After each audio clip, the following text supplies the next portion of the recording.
I often say, doing this work, learning about your nervous system, learning about trauma, learning about your body, learning about how it connects to the world, it's like learning a second language as an adult. All right, welcome everybody. I'm Sheleana Aiyana, founder of Rising Woman, and today I have Irene Lyon here to give us a little bit of a download on trauma and the nervous system. Welcome, thanks for being here. Hey there, Shay. Thank you for asking. We've been trying to do this for a while, so it's good to do this. Yeah, I'm glad that we get to have this conversation. I've been following your work for a while now and have also heard just such amazing things for, the work that you're doing. And I think that nervous system work is very misunderstood, and you probably have a few ways to even correct my thinking around it today. So I'd love to kind of dive into just the whole conversation around trauma, how it shows up in the body, how it impacts us long term, and to get a deeper understanding of how we can really work with our triggers more. I think that one of the core issues that a lot of our audience comes up against is having the mindset and doing that inner work on a mindset level and then still feeling really stuck in old patterns. So we kind of want to talk about that today. Yeah, it's a big topic. So, we could do this for 5 hours. Yeah, well, if we start with the definition of trauma, perhaps from my perspective, trained in something called somatic experiencing, which I know you know about. That's the work of Peter Levine. I've also got training with one of his colleagues, Kathy Kane. She has created something called somatic practice. She works more, I don't want to say just with touch, but really working with preverbal trauma that we don't remember. So I'll define that in a second. So there's a few elements informing me, and because I have multiple teachers, the definition is kind of this like soup of a lot of different concepts. Peter would say, and my teachers would say in SE, that trauma is nervous system dysregulation. Mm-hmm. So the nervous system has many levels and layers, which I can define in a second. But basically, from like the most basic aspect, if something bad and scary happens to us, our system goes into a response. Mm-hmm. I think we could all agree with that. If, not that this is going to happen, knock on wood, but if a plane was to fly and crash into the park nearby, I would be in a bit of a shock response seeing that happen, right? As many people would have who have grown up in war-torn countries when they hear and see things going off. So that's a bad and scary thing that happens to us. And our physiology, our autonomic nervous system, which is kind of what I talk about when I mean nervous system, it is like something's wrong, protect, defend, or freeze, right? So that fight, flight, or freeze, shut down. The thing that's interesting is that response is meant to only be on for a certain amount of time. We need it. There's nothing wrong with a, I don't even like to say trauma response, but an autonomic response to protect our physiology, really our brain, and us from being harmed or killed. It's that basic. The interesting thing is, for a lot of us humans, we don't live in not lots of people, but there are people who live in war-torn countries and that, but we're also not in the savannah where the classic, we're not being chased by a saber-toothed tiger. I think that definition is kind of getting a little old, because humans know that we're just not in that kind of environment being chased by cheetahs and tigers and all those sorts of things. So when we have a human being who's living in a home, let's say, not in the savannah and not in a war-torn country, if we have an environment, and it's usually the parents, usually not always, it could be the school system, could be friends, it could be a coach, teachers. I've got a few stories of really mean teachers when I was growing up in elementary school. That's scary if they are not treating us with respect and ease and goodness and allowing us to be who we are as little ones, because little people are pretty expressive and they're pretty pure and they just want to express and be connected to. If they don't get that, the environment will feel, they'll sense that it is not safe. right? Yeah. Even if they're wee and little and they can't talk and they can't express, even if we're in utero, in mama's belly, we're feeling the chemicals that she is excreting when she feels scared and under attack. Mm-hmm. And so there's this definition of trauma being dysregulation of the nervous system. And so we've got these nerves that go everywhere because the autonomic nervous system is part of our peripheral nervous system. So it goes to our muscles, our heart, our guts, our reproductive organs, our brain, all of it, our breath. And so trauma affects not just the nervous system, but the entire somatic organ system, if that makes sense. Yeah. I have a So, question about that real quick for the piece about, you speak about being in utero, for example, and we're getting bathed by these chemicals, the stress hormones, all of that. It's interesting. It reminds me a little bit of this book I read, Mother, Daughter, Wisdom by Christiane Northrup, way back in the day. I don't know if you remember her workouts, like this thick Bible.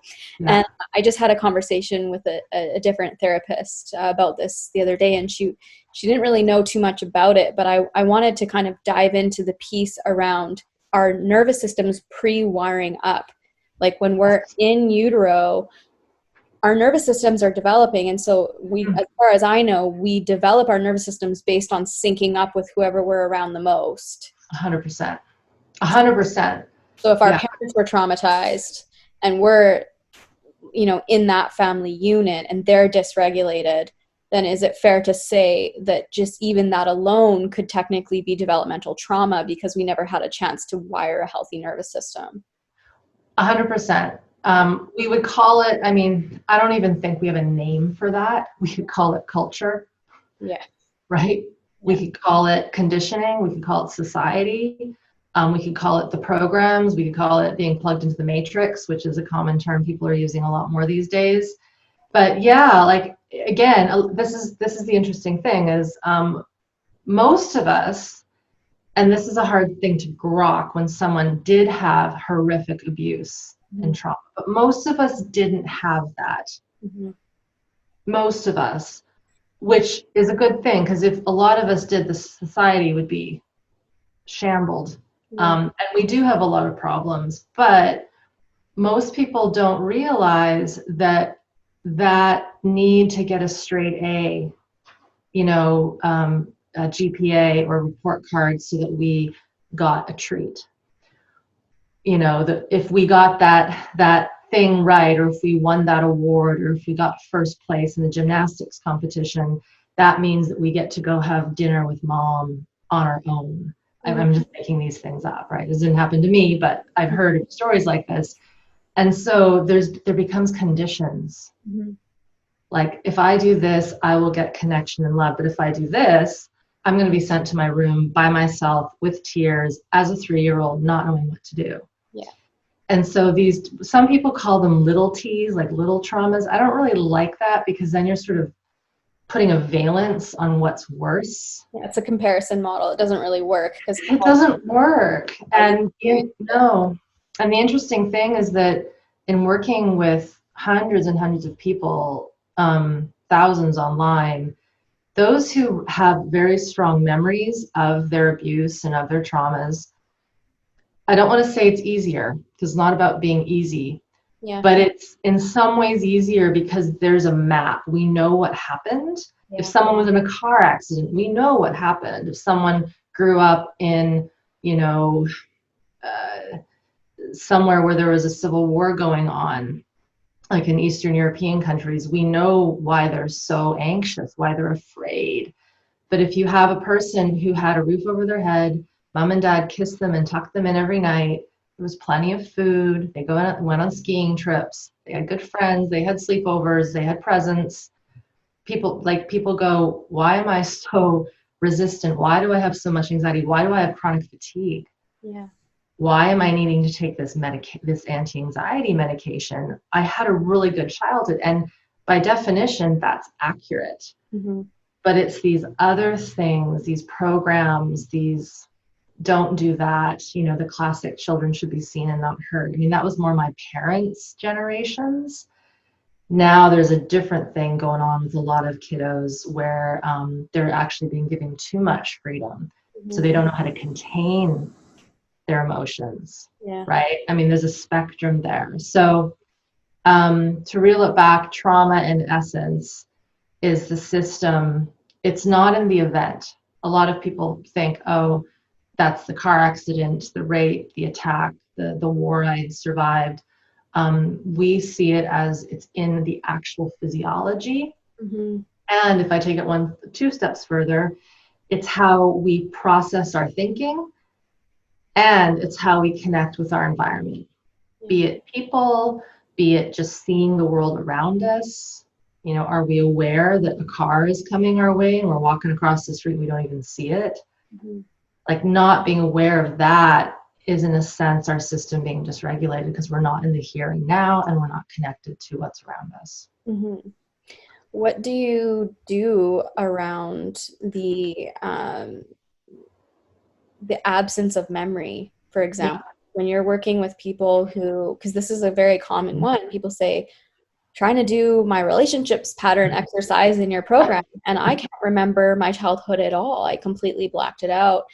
And I almost think that there's sort of like two polar opposites. Like for me, I think I had a lot of childhood trauma, but I have very distinct memories of it, almost because it was so strong in my memory that I remember it.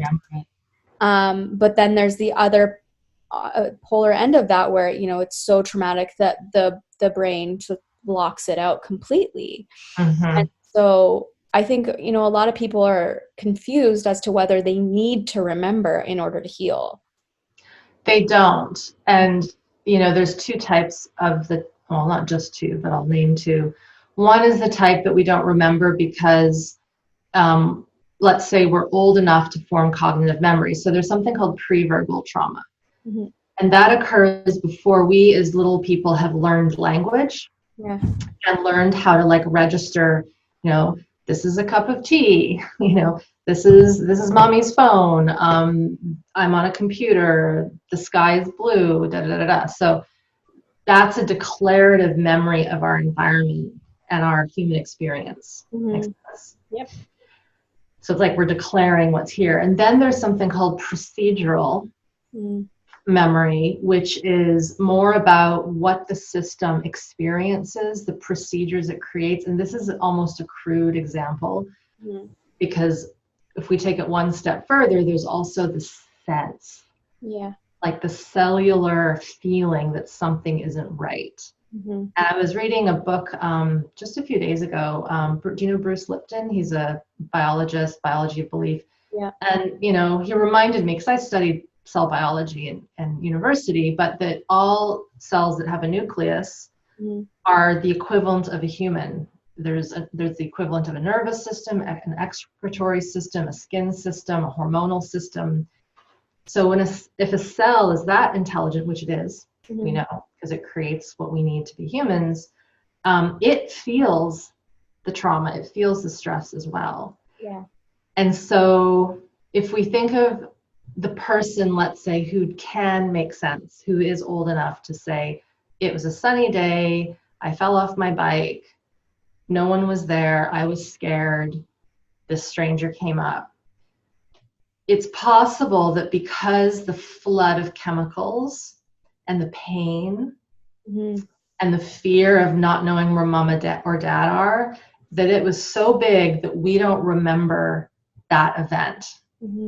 I had a similar experience where the first time I broke my arm was hurling down a hill where I lived in Coquitlam, and I literally went over my handlebars. And I don't remember walking back home. I don't remember my parents' reaction. I remember the friend I was with didn't give two, you know, shits about the fact that I was like, clearly my arm was like in a different position because he was too young to know what to do. Yeah. But then I do remember being in the hospital and waiting forever to see the doctor and just sitting there. And I was probably in a bit of shutdown, but I remember bits of that, but I don't remember getting the cast, right? And so if we were to like be adult and start to play with maybe that memory, we might start to, as we slow the incident down. We might start to remember some of the pieces, but we also might not, because it depends if we actually were able to recover. And I know that my parents cared for me. I know the doctor cared for me, et cetera, et cetera. So that event can actually get healed. It can get integrated, and then it's no more. Mm-hmm. Then there's the type of memory that we don't remember because we are younger than that. That would be, I'll use an example. My husband, for example, I'm allowed to talk to him about him. He's giving me permission. So he was born premature. And so that is a developmental early trauma. He had to be put in an incubator alone, right?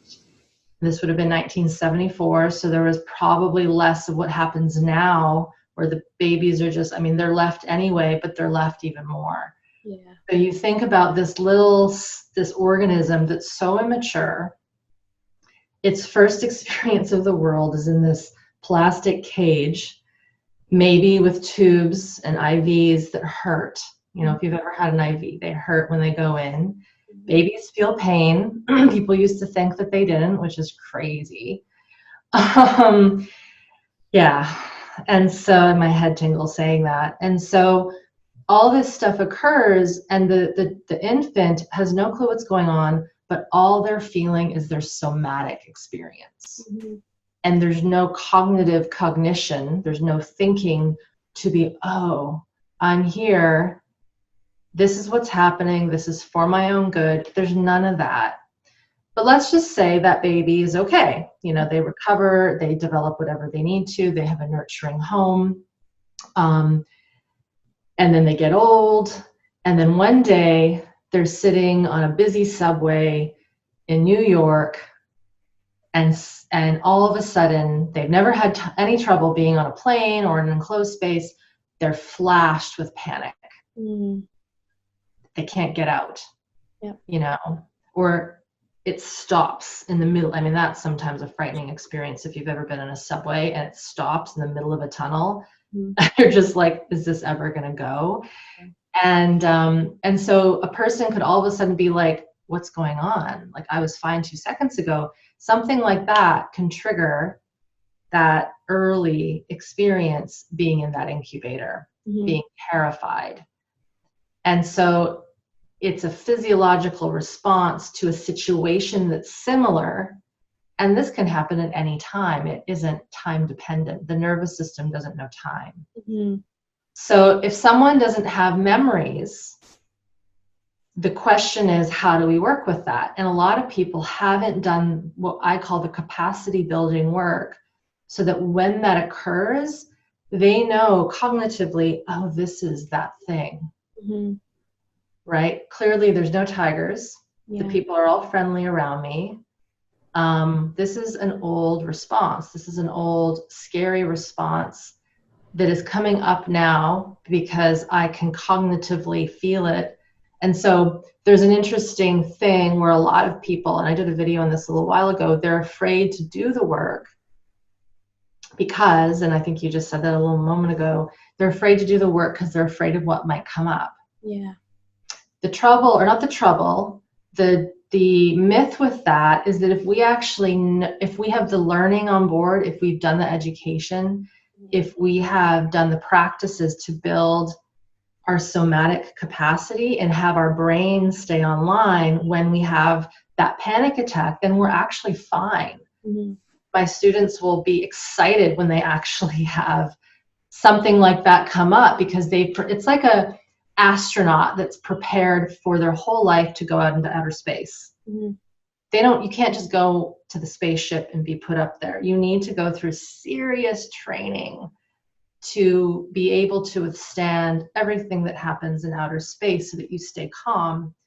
And so in some ways, working with our traumatic experiences, I see it more in a reverse engineering kind of way, in that I would rather teach people the language of their nervous system, give them everything they need to know as if they are becoming a practitioner to do trauma work, because essentially that's what they need. So that when they are on that subway and panic arises, they can stay cool in their mind. but they can allow the somatic experience to come up and out so that they can heal that early wound. And they may not have any memory of what that was. Mm-hmm. It could be intergenerational trauma from their parents who had grandparents in the Holocaust. Yeah. And we know that through the research that genetic imprint stays alive until a certain generation decides enough and they heal at that level. Hope that makes sense. No, it makes so much sense. It really resonates with me because it's been my whole journey as well. In my maternal lineage specifically, there's horrible violence and abuse all the way through the generations. And I'm the one kind of doing that healing work.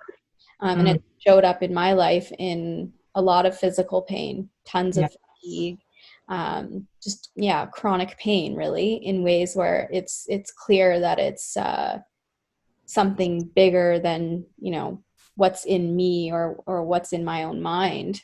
And I think that it's really interesting that you mentioned that, because when we're talking about inherited trauma, I think that's another piece that we often forget about, that like our bodies, our bodies are intelligent. They're also, they're protecting us always, even when it seems like they're working against us.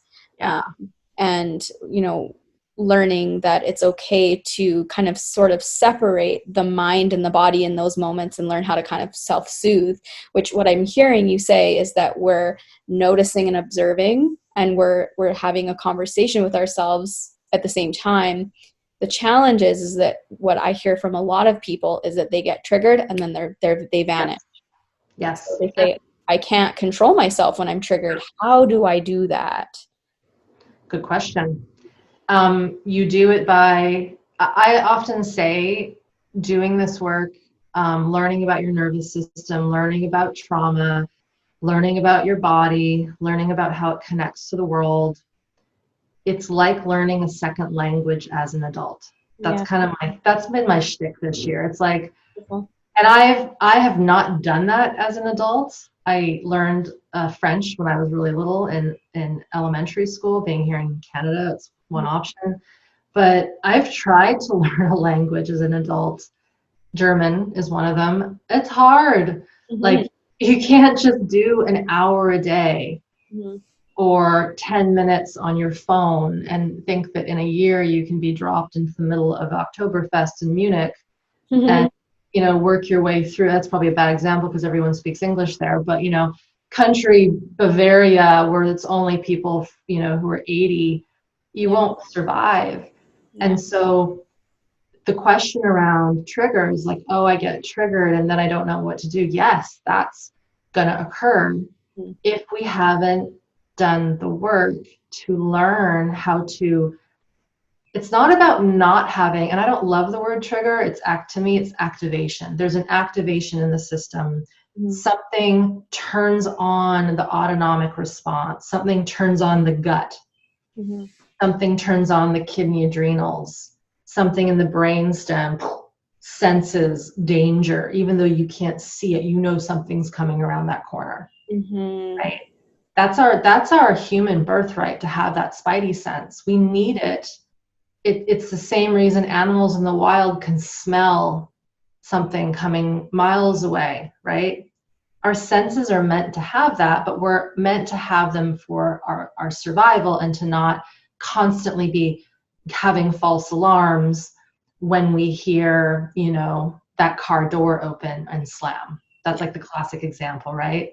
Car door bump, the backfire of a car is a person, if they were, say, in a war-torn country in combat, that's the sound of a bomb or rifles or something like that. But for those of us who have more simple lives, we're not on the battlefield, it can be something as simple as a song that was maybe playing in the background when we were abused. It could be something like a food particle, like the smell of something. And so the triggers, the activations will happen if we haven't done the work to, be with our system and keep that brain online, the higher brain. I always point to this, the prefrontal cortex, because it will get hijacked when we are in survival mode. The interesting thing with human beings is we can actually hold those both at the same time. We can stay in our higher brain while having an intense survival energy come up and out that feels like we're going to die. Because it will. I've had this happen where I've processed some old stuff. You think your heart is going to explode. Yeah. You think you're going to pass out. And if you can stay here, stay connected, but let that response come up and out, that's how it heals. That's how it processes. I often say we don't want to fear the fear, because that heart rate or that clench in the gut, that is fear. It's real and it's old, but we're experiencing it now. So if we have that come up, to me, it's like medicine, but it's only medicine if we can stay connected to this other part of our birthright, which is our prefrontal cortex as humans. Stay there, stay online. And as one of my teachers, Josh Pice, would say, party with it. Yeah. Like, we got to party with this reaction that's happening. And that takes time. That's like the equivalent of being dropped in Bavaria in an old village and no one speaks English. You know, I have some weird dialect that isn't even in the guidebook. Right? It's like to be able to feel something so strong, stay online, stay connected, and welcome it, and be curious with it and be like, this is so awesome. That is the equivalent of being a master at that second language.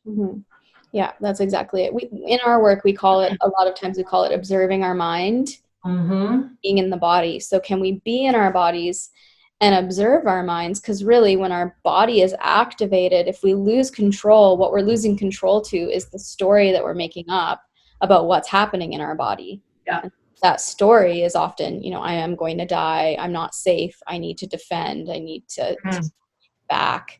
And very often it is not the case. And so when I hear from a lot of people and they say, you know, I just completely disappear, and we talk about, okay, we've got to do the work in order to be able to stay online, as you say. Can we give a few examples for people who are, you know, maybe in that state now, and they're stuck in this repeating loop of having an activation and then losing control and feeling like they can't be present at all? What are the starting points for doing the work? The first thing is education. As unglamorous as that is, it's kind of necessary, I've seen, and I've been challenged on this starting point, because there's this thinking, and this comes to the old medical model, Shay, where, you know, you have a problem with your body, you go to the doctor, you go to the medicine shaman, you know, it doesn't just have to be a doctor, and they do their thing, or they give you the pill and you take it, you trust, and you walk away and you're better. And by all means, I had to take some antibiotics 2 years ago for a chest infection that, you know, I'm glad I had that capacity to go and get that medicine and clear out the infection. But working with the nervous system is a little different, because we do have this higher brain and then we have this physiology. Humans are really complex. And so part of the education is to teach the human, us, what is going on.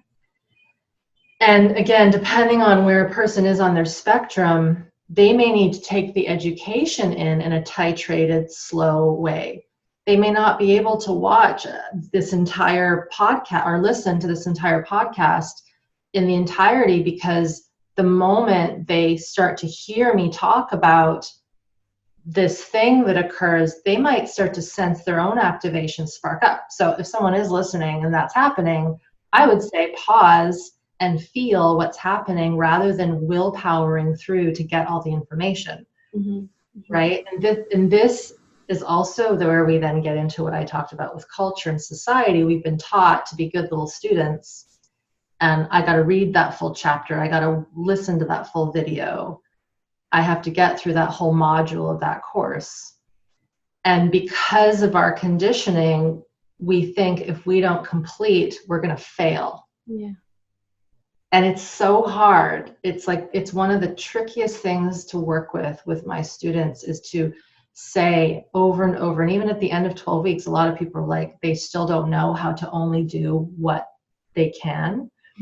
But it's so important, because again, if we haven't grown that capacity, whether it's intellectual or body-based, we're going to be trying to stuff information into a system that doesn't have the space for it. So education is the first thing. And by education, I mean really learning about the branches of the nervous system, learning how these things turn on, how do they turn off. You mentioned a second ago, if someone like disconnects from their body, it's the classic, I feel myself being pulled out and watching from above. It's a very common thing you hear with physical, sexual abuse, near-death experience. It's very common. Surgical trauma is very common. Dentistry trauma, where you're having to be so still. You're going into a shutdown response and you leave the body, you leave the building because it's too much to handle. That's a really important protective response. But if we're trying to heal that as adults, and there really is no more trauma occurring, no more bad stuff happening to us, one of the misnomers is that when I feel that shutdown, I have to find a way to get out of it. And this is, again, where that education is important, because actually to properly heal that, we have to dip into that shutdown and feel the immobility, but without fear. And by being able to feel that immobility without the fear, that's what changes it. That's what transforms it. It's like the deer that's in the middle of the road, headlights, country road. It goes into that shock state. And then when it realizes it's not going to get hit, it goes. It pronks away. But it's not thinking in its brain, because it doesn't have that kind of brain. Oh my God, I almost got hit. What am I going to do? Where's my friends? He or she is in pure physiologic reaction. And then when the danger he senses is no longer there, because the car is not advancing, he goes away. And it all resolves. But again, as humans, we're a little more complex. That's why this is still the first step. Education is really important. I remember driving, this was about 5 years ago, across our bridge here, the Lionsgate Bridge. I was going to Squamish. And I don't know what happened or what triggered this or activated it, but as soon as I got into the bridge, I started to sweat. I started, like, the heart, I couldn't breathe. I could feel this sympathetic response, like fight, flight, just shoo. And so I'm on a bridge. I'm like, I'm not stopping this car because that'll cause mass craziness on this bridge. There wasn't a lot of traffic. So I immediately kept feeling the response. I started to, loosen my clothes. I took my shoes off somehow so I could feel my feet on the car floor. I managed to call my husband. I'm like, something's happening. Like, I don't know what this is. He's like, well, you know what to do. I'm like, I know, I'm just reaching out. And I just kept orienting, feeling, windows all down. And I have no clue what that was. But it was the most intense experience. And if I hadn't have known what that was, I very well might have passed out. And gotten into an accident with all the other hundreds of cars there. And interestingly enough, I got over and I had to stay in North Van and just chill for a few hours. And I didn't go to my appointment. I missed it. And then I came home, and my hubby was actually a little worried because I looked a little green. And he would never normally do this. He's like, you should just go to the hospital and get checked. I was like, okay. And I went, because it would be seeming like I had a heart attack, but I didn't. They checked me. They took blood. EKG. The next day I went and did a stress test to make sure I was fine. And they're like, you're completely fine. There's nothing wrong. So sometimes I think it's nice to have that check. For sure. Because then you go, okay, wow, that was old stuff. Holy shoot, that was huge. It was a real life death, I think I'm going to die response. Yeah. I have no idea where that, I don't know if that was, did my mom and dad leave me somewhere when I was little and they weren't there? Was that the one time or the many times I was left to cry myself to sleep? I have no idea. Was I dropped once as a baby? Lots of babies get dropped. That shock going into death kind of sequence. I'm not sure, but because of the knowledge that I had, and then the next step, so the second one, the first thing is education. The second thing is building what we call capacity. So the example I gave a second ago about like you have a problem, you go to the doctor, you get the thing, you come home, you take it. It's like the reverse with this. And the one thing I didn't love about private practice was someone would come into the office green, like they had no education. I don't really know what their capacity is. And so it's like it's like you're putting someone on a ski hill and you don't even know if they've ever touched snow before. Yeah. It's a disaster. That can be a disaster. And so capacity building to me is teaching someone how to be in their bodies, first of all, when things are okay. Because we tend to pay attention to our bodies when something goes wrong. I think most people would agree with that. People are getting a bit better now since the 80s with aerobic activity. The 90s was really big on nutrition, and just taking care of ourselves has become a more focused thing in humanity, not for everyone, but for many. And so there is a little bit of that, but this ability to, oh yeah, here I am. One of the first things I teach students, and you've probably worked with this, is just orienting, seeing where I am, feeling the chair under me, looking to the sky while feeling the ground under me. It's amazing to me for how many people, the moment you do something so simple, they've never, ever, ever done that. They've only felt their butts at, say, a yoga class or a Pilates class. They've never considered looking at the sky, which they know they have because they've watched beautiful sunsets, but also sensing their breath at the same time. Or sensing what their hands are doing, or what's their gut doing, or what's it like to hear sound and see and feel breath. So this capacity building, to me, it's quite simple, yet if we have never done the apprenticeship to be connected to not just our bodies, but body and environment, it's going to be this like holy cow experience. Because when that trauma response comes out, for it to come out and properly renegotiate, heal, integrate, whatever word you want to use, you have to be fully connected. Or else it kind of half gets done. And we don't want that. We want it to get done. We want to live. We don't want to be working on this stuff till we're dead. Die, I should say. Be nice to work on this, in a chunk of time, so that we're not always working on these activations.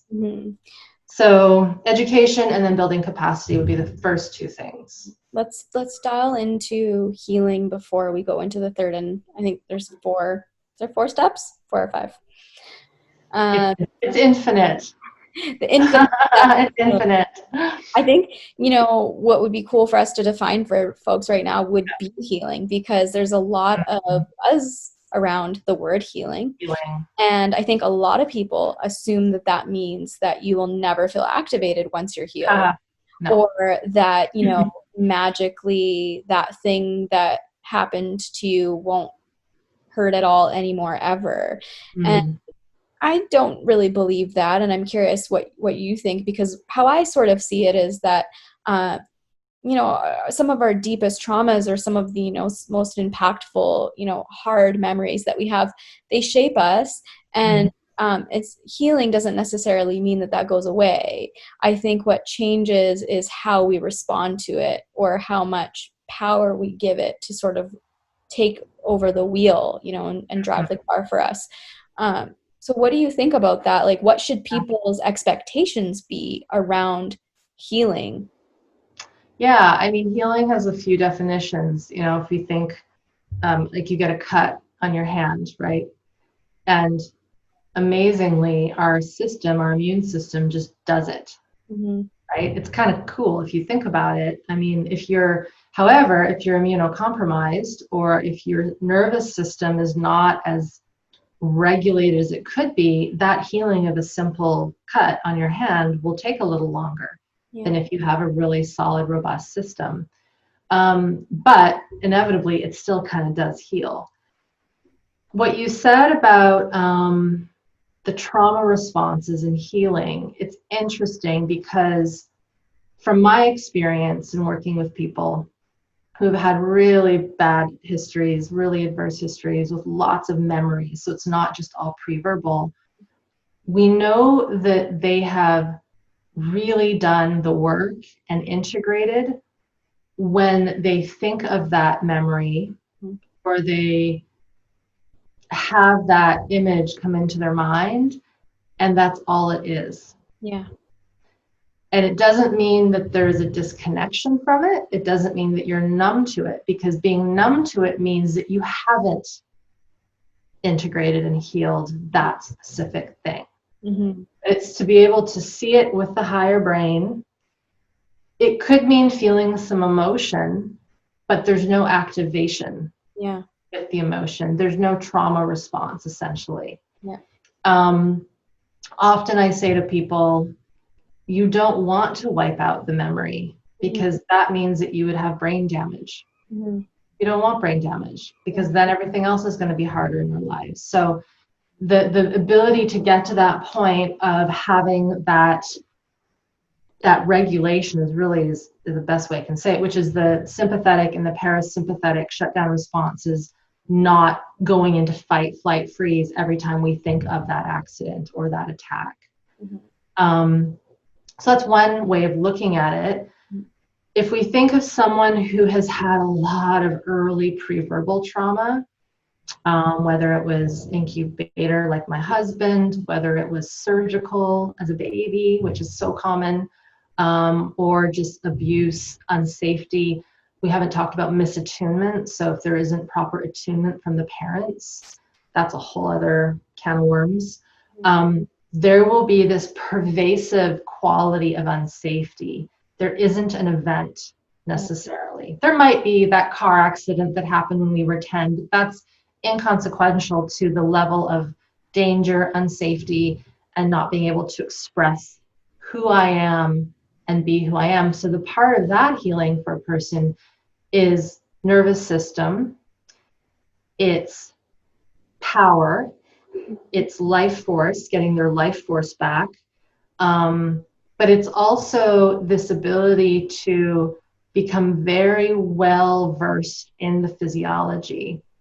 And this is where we kind of start to make a divide from shock trauma to early trauma, Yeah. because the way that I work with it, and a lot of my colleagues like Nicole, who you know works, Nicole Los, we have learned to work with the stress organs, Hmm. things like the kidneys, the adrenals, the gut, the Yeah. brain stem, the hypothalamus, the amygdala, the skin, even the muscles, the fascia, all these things that they go into bracing mode, they go into the secretion of chemical mode. The brain stem is like a turtle. It goes up into the skull. It tries to hide, but it can't really because of the way we're built. And so when someone's had that level of dysregulation and safety, it isn't about just sitting down and being like, okay, let's heal that event that happened when you were 5. Yeah. It's not that simple. It means, again, education, Hmm. capacity, and working directly with those organs. Hmm. Now, someone that has had, again, like my husband, incubator time, plus he had horrific early trauma. There's a helicopter going over my head right now. I don't know if you can hear. Um, he had a lot of unsafety, physical abuse, emotional, poor attunement, just not nice. Yeah. When I met him, he had what we would call complex PTSD. He had tons of gut problems, IBS, social anxiety, couldn't be in a crowd for very long. And we have a joke that it's like, how did we get together? Because he was a mess. Like I love to go out but over time, over working with these organs that I mentioned, working with little bits of challenging his system into spaces and places that were not scary, but just a little scary, enough that he could build enough capacity to know I'm actually okay here. Yeah. But then also to know, okay, I've had enough. So boundaries. So I'm kind of mixing and matching a few things here. When we've had that kind of early trauma, we have to be kind of doing like triage in a way. We're having to talk to our higher brain. We're having to talk to our physiology. And we're also having to stand up for ourselves because we couldn't when we were young and say, I don't like that. Or I don't want to do that. Or I need help with this. And so there's kind of this mixing and matching of all of that.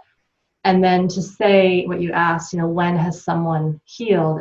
Can someone heal? You can get to a level of regulation when you've had that kind of trauma, but it does take work. Yeah. Right? But it doesn't mean that all the months and the weeks and the days, they accumulate over time. And there comes a point, and this actually happened for him last August, where he finally felt cellularly safe for the first time ever. Beautiful. It took 9 years, but that doesn't mean that he was unsafe the whole time. Yeah. But it's as if, I think they say it takes 7 years for the human system to be brand new. Yeah. Right? With cells and bone and skin.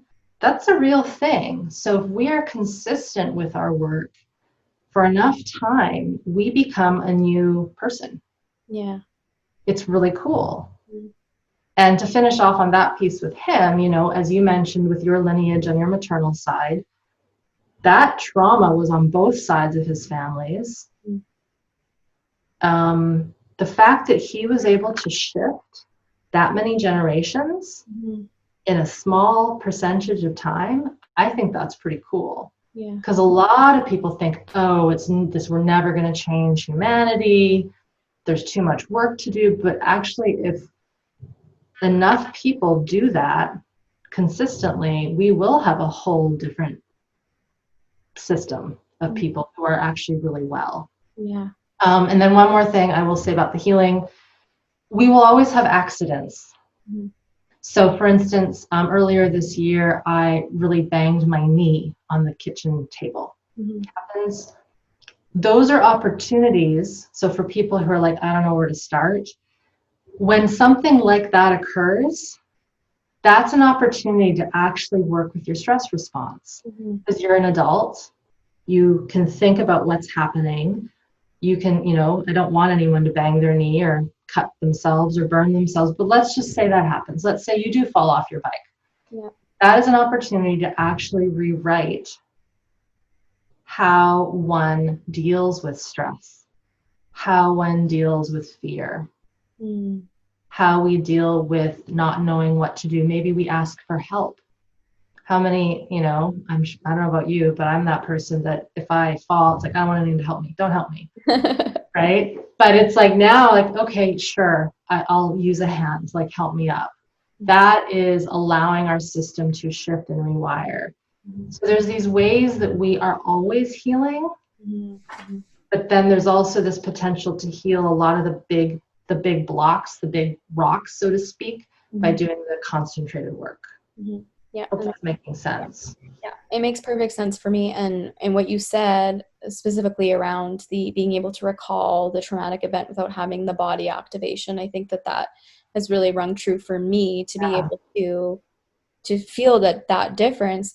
And then also, to notice with, the early developmental trauma and all of that unspoken preverbal trauma, how, even in a safe and healthy marriage with my husband, and we do the work together, and I consider myself quite self-aware, and yet, these moments still happen where, I am back in this, more childlike state in my mind and in my projections. And I think in a way our romantic relationships are like the ultimate test for that. Kind of Yeah. Oh, totally. I mean, and this is what's interesting is it's important when we do this work and we decide we want to, it's like we're healing humanity. It's not like we are. Mm-hmm. And to do that well, I don't like that word, but to do it in a way that really works and has focus.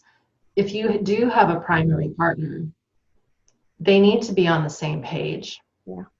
Because if they're not, and this is where we get into, this gets dicey, because if we got into our relationship before we knew about this, Mm-hmm. there's a large possibility that our pattern found that person out of our old traumatic wires Yeah. of how we get attention, how we acquiesce, et cetera, et cetera. So that's where it becomes tricky, because it's like, okay, does that partner want to help not only my healing, but their healing?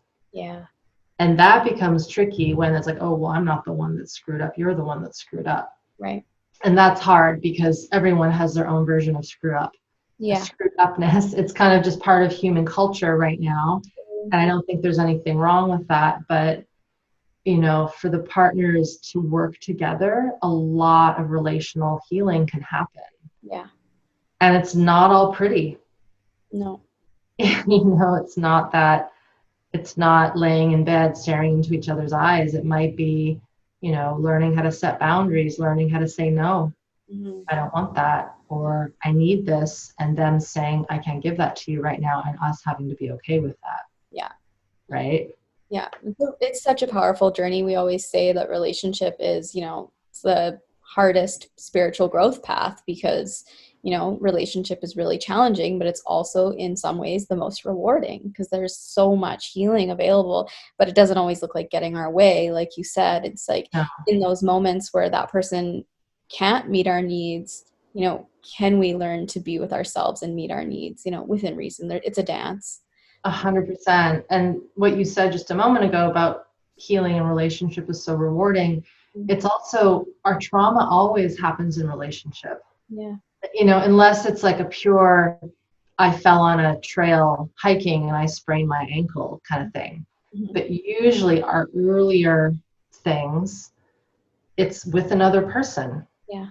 Or it's how we weren't cared for when we did have that ankle sprain. Mm-hmm. So there's always, at least for humans, some form of relational quality, which is why healing in relationship, and it doesn't just have to be a partner, it can be our primary caregiver or a friend or a sibling or whatever. Yeah. But just how we interact with that environment and the humans in it, super important. Mm-hmm. Agreed. Yeah. Are we done the steps now, or is there more? Here's what's interesting. I don't really have steps. I mean, I'm giving you an overview of some of the first essential things. So I mentioned education, I mentioned growing capacity, working with the stress organs. But in the way that I work, those are always kind of blending together. Movement is very important. Being able to bring more movement into the system, and not just movement from an exercise point of view. But if we think of it this way, when we have a bad and scary thing happen to us, our bodies brace. They get rigid, right? Or they collapse, one of the two. And so a person will have usually a archetype in their body that is very rigid or very collapsed. And if a person stays, I'm being very exaggerating, you know, in this collapsed way or in this rigid way, and we try to work with the mind, this is where cognitive behavioral therapy is losing its power in what we've seen. If we stay in this rigid way and we're trying to process old traumas that are inside, they ain't going to come up and out. It just won't happen. Same if we're collapsed, because there's no agency. We can't fight, we can't set boundaries. Whereas when we're rigid, we can't let the movement of maybe a shaking response, a tear isn't going to form if we're rigid. So there's also part of, at least the work I've created, is learning how to connect with the physical structure and bringing more flow, more safety, more really more attention and attention to the possibility of movement in the body. Right? And so again, it's not just capacity building, but it's how we bring in all these other pieces too.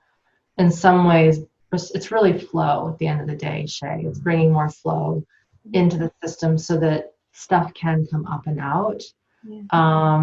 Let's see if there's anything else there. Those are like the main things. And then of course, you know, over the course of 12 weeks, if I was working with someone, we're doing 30, 40, 50 different strains of practice that aren't just based on following the instructions. They're very much based on intention, visualization, movement, some sound. Oh, one of the ones that I forgot, learning how to follow our impulses. So when we have had lots of trauma and lots of scary stuff that has happened to us, we lose our capacity to trust people, ourselves, our physiology. And so following impulse is really simple, but it's things like listening to when you have to go to the bathroom. Silly as that is, but when we've been shut down or overactivated, we're not going to hear those signals. So it's feeling the pressure in the bladder and knowing I have to go pee, or feeling the pressure in the rectum, I got to have a bowel movement, and not waiting and waiting and waiting and waiting, which again, our school system taught us to do, right? Like animals in the wild can just go to the bathroom whenever they want. Here, especially now, it's hard to find a public restroom. It's ridiculous. And so that is one thing.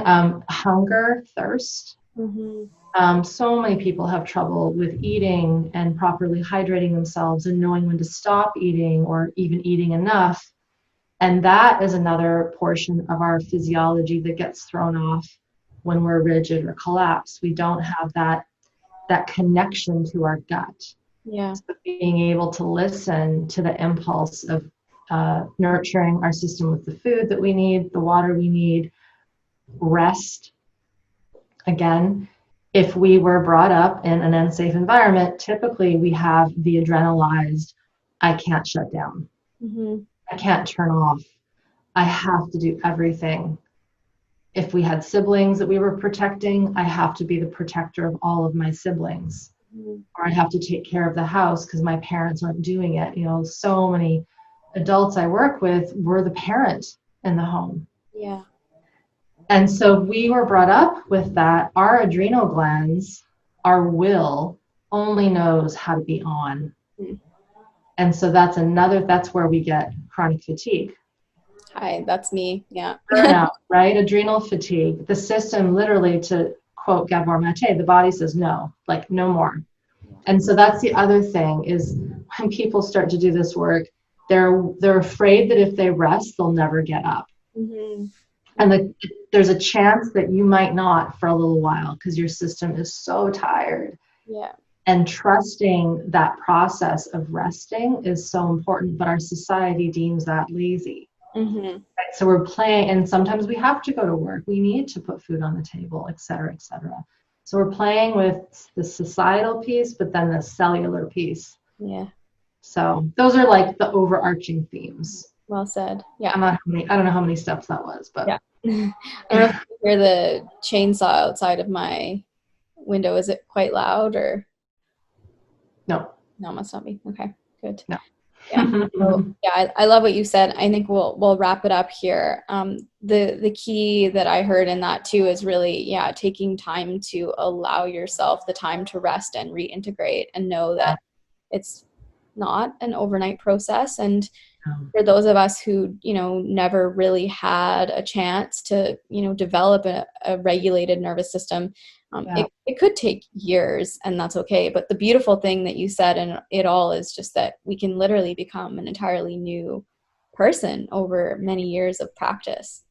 We can, 100%. The potential is there. And as I've said, it's not as hard as we think it is. And the one thing I have seen is that this is, and you said something a second ago that sparked this, was we think of this healing process with the nervous system a way that, again, a course of antibiotics might be. I always use that example. Yeah. Right? Or a surgery. You go in, you get it done, it's done. Yeah. This isn't like that. Mm-hmm. It's kind of like, this is why I think a lot of people struggle with, say, diet and exercise.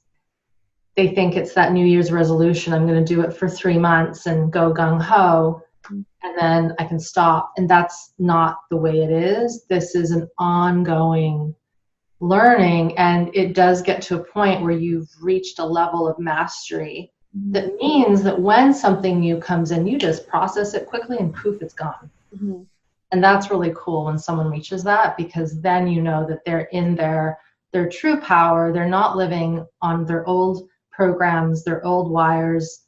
They're really living who they are as opposed to what they were brought into. And that's kind of what we want, I think. Yeah, absolutely. Yeah. Yeah. Well, thank you so much for taking the time to share all of this today. I really love this work. I love what you're up to. I think it's some of the most important work that we can do when we're embarking on healing. I'm going to include links to your website and to your programs in the show notes, and any other things that you'd like to share, or links that you'd like people to go to, any books that you'd like them to read, we can put those in the notes as well. Any final statements? Final statements. Thank you for having me. The thing that's coming to my mind is to not be afraid. We've been afraid for too long. And I think, if someone is listening to this, chances are they know that they've had that fear. And we're humans are so good at coping. We can do it. We've proven that since, we domesticated plants and animals back in the day. Mm-hmm. But we don't need to be in that fear response. We actually have a potential to be a species that has a lot of fun and a lot of creativity, where we're having these conversations, but maybe we're having conversations about creative things, So my hope is that by the time I'm leaving this earth plane, we won't have to have these conversations anymore, because everyone will know, everyone will have learned how to move through this stuff. So that's I don't know if that's a wish or a ask, but beautiful. To not be afraid. That's gorgeous. Thank you. You're welcome.